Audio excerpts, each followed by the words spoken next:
Today is the day.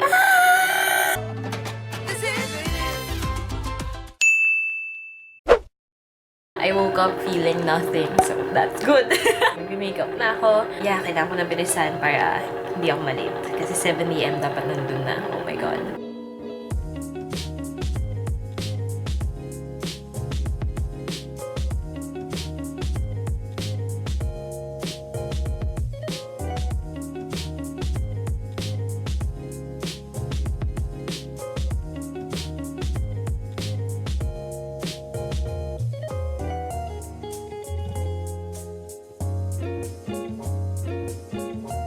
Done, hair is okay, and time for the outfit reveal. Na medyo kita nyo na. So yung susuotin ko for defense, woo! O diba, mukha akong ewan, pero saktong ewan lang. So I bought this last Sunday. Nakita ko siya sa mannequin. So sobrang, it's that. Yan yung susuotin ko for defense. So I got this from Terra Nova. Ayan, so matching siya. These shoes are from So Fab, I think. Sana hindi ako madapa, Diyos ko, dahil medyo mataas pa to. And, oh my gosh! Hindi ko na alam kung ano mararamdaman ko. Kasi gusto ko na lang itong matapos. Let's just rip the band-aid right off. Sabi daw ng isang prof na it's only 1 hour of our meaningless lives. So, syempre, gumawa pa ako ng schedule for today. We're on a tight schedule. Hopefully by 9 o'clock I pass. Lord, please. Oh my God. Car vlog. On my way to RP, ayan, bumili na kami ng breakfast for the jury. Hati-hati kayo dyan? Oo, hati kami nung kasunod ko. So, got McDo.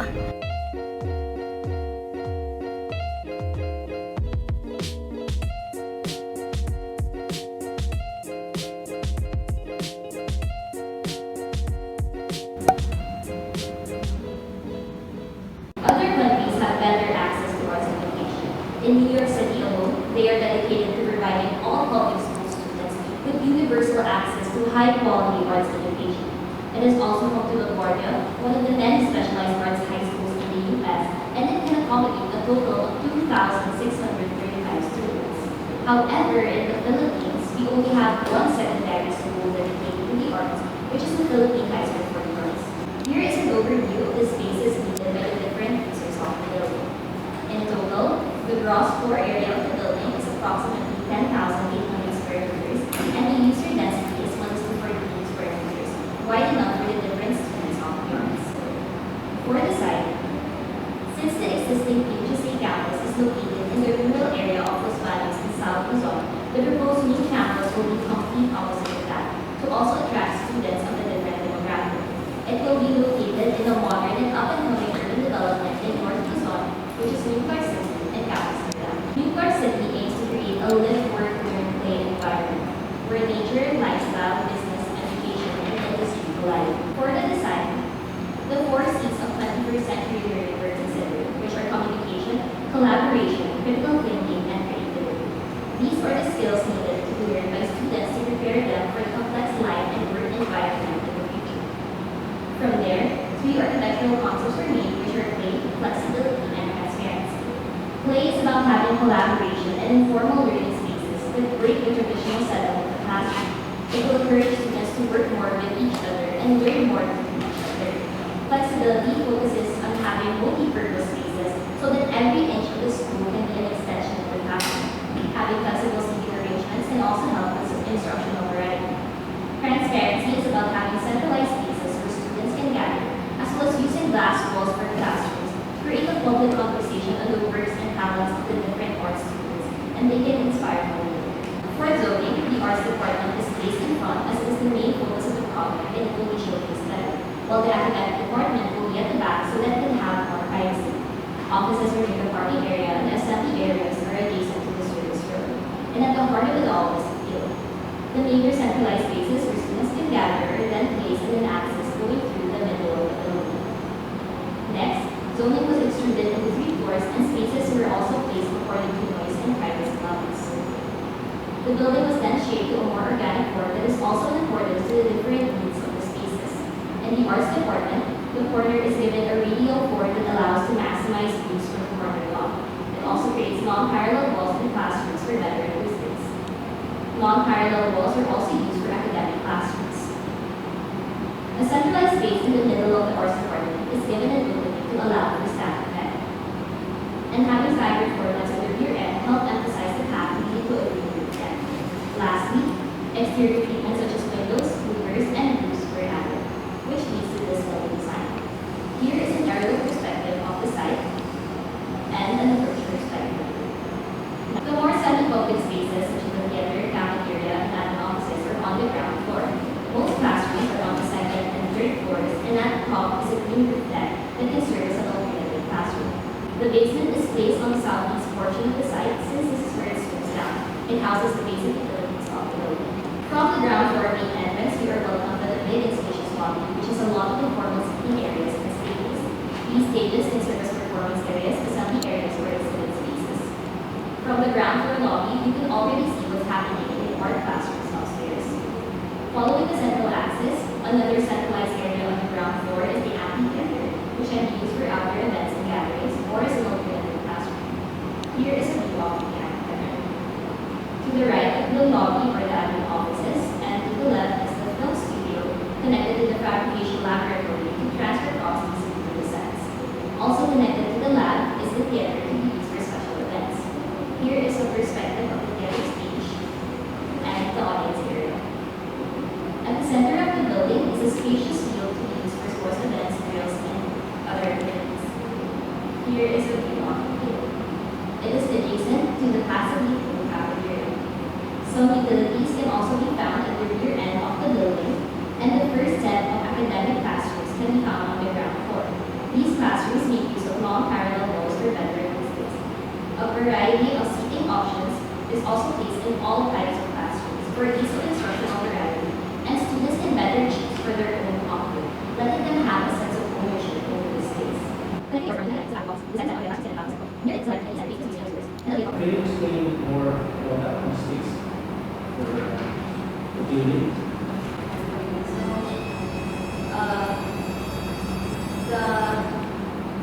The art classrooms on this area, on the arts department, will have double glazed glass to minimize the noise transmission coming from the lobby. And this side, since it is a radio form, it's going to have non-parallel walls, so the sound will transfer better. And the same will be used in the academic classrooms. Right. First off, I believe that we really do need facilities like this, especially catering to younger talents for art. I do have few concerns, right? I saw how you develop, for example, the massive, how you zoom, etc. But then I guess the bigger question for me is, what really is your design philosophy? What guided your design? How it became a thing? Because this is a very tricky project because you're designing for the arts, right? So I just want to know, what is your basis of how you actually, or how do you approach your design? I wanted my design to be student-centered, so everything that I will put in this design, it will benefit the students. That's why I made sure that they could have that transparency to learn from. I know, but those are concepts you wanted to apply. Yes. But then what is your philosophy? Okay, here's my question. Okay,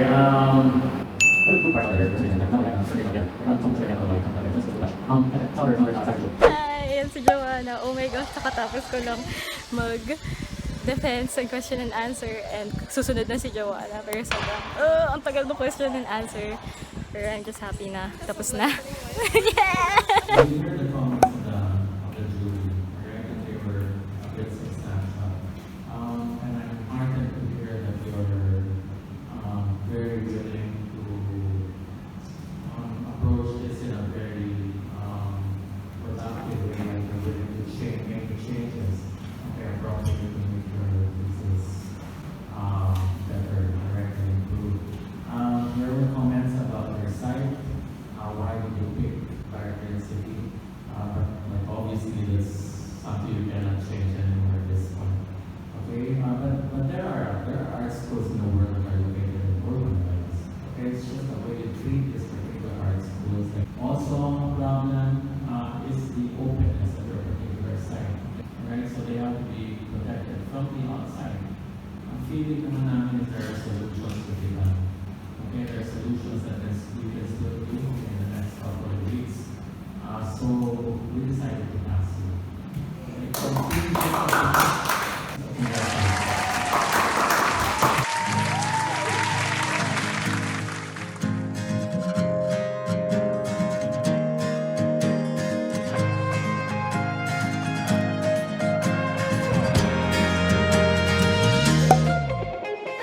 I just passed thesis!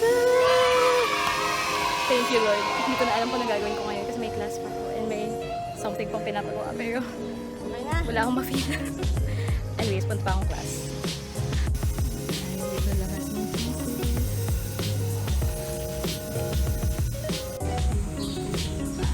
That's mine!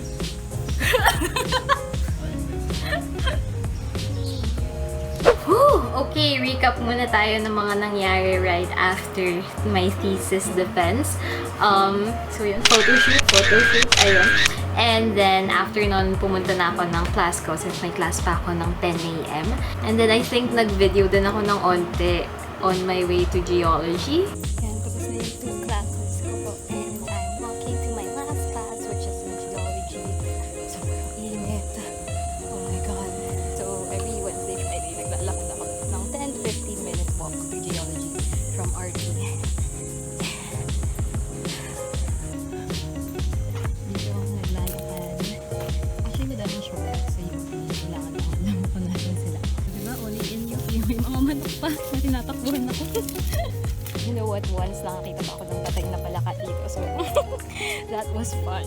After nun, sinundo ako nung parents ko para kumain kami sa UP Town for a celebratory dinner. Post the liberations. Sarap!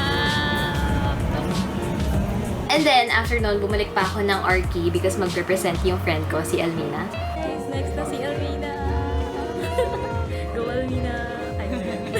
Last is the physical and social disconnection of jail facilities from the rest of the community because we tend to exclude the jails from our cities and isolate it from the community. Each space inside the building has a special function to accommodate the rehabilitation programs of the jails in 6 aspects. Now here's the safekeeping building, which will accommodate the inmates' basic needs with the goal of providing comfort, safety, and security.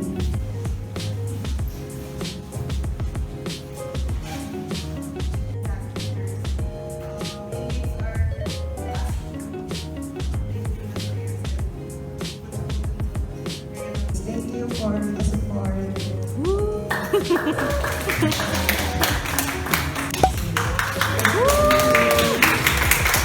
Okay, bye-bye guys. Bye. Congrats, Alina, Steph. Good luck, Wilden. And yun, ngayon, nasa bahay na ako. Oh my gosh, gusto ko nang tanggalin tong makeup. Pangit na ng feeling. Pero, anyways, recap. So, ano bang iniisip ko habang defense? Actually, before, medyo kinakabahan ako, pero hindi yung over levels kasi ewan ko, parang ang dami na nagsabi sa akin na okay naman daw, hindi naman nakakaba kapag nandun na, hindi nakakatakot. So parang medyo umokay na yung pakiramdam ko. Tsaka halos half of my batch na rin kasi passed since medyo gitna yung schedule ko eh. Habang nagre-present ako, wala namang kaba. Parang feel ko nagpa-practice lang ako sa bahay. Ganon. And then, nung question and answer na, parang I just tried my best to answer as much as possible. Actually, hindi ko alam kung okay ba yung mga sagot ko kasi sobrang blur lang niya sa akin ngayon. Basta parang iniisip ko, kung may tinanong siya, sagutin ko na lang, tapos bahala na. Kaya, medyo after ako mag-present nung pinalabas kami, tapos nagde-deliberation yung panel, medyo inisip ko na, oh my gosh, okay ba yung ginawa ko, gano'n. Pero sabi naman ni Joanna, okay naman daw, gano'n. Then, when I passed, parang, totoo yung sinabi ng prof ko na after mo mag-pass, nasa isip mo lang, okay, yun na yun. Tapos parang, yun, wala akong na-feel din. Parang hindi siya totally na nawala lahat ng problema ko sa mundo kasi may final book pa, tapos biglang sumabay naman lahat ng mga general electives ko right after thesis defense. So, siguro medyo mas free ng onte. Wala nang iniisip masyado na thesis. Pero, you know, I'm still a student for 1 month, so...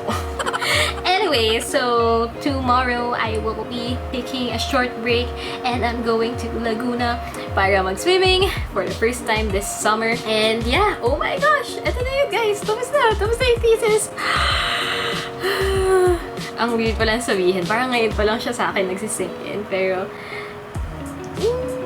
saya ko lang. And I really hope that you enjoyed watching this journey with me. Actually, wala pa akong napapanood sa mga binideo ko. Hindi ko pa na-edit kahit isa. Pero, I hope that in this short thesis series, wow, you get a better glimpse of what we do in architecture, specifically thesis year. Kung interested kayo in taking up the course or you're just interested in Archi in general. Really happy that I did this because I get to look back and see how far I've come. I've conquered. Tapos na ako. And nababaliw na ako kasi kumakanta na ako.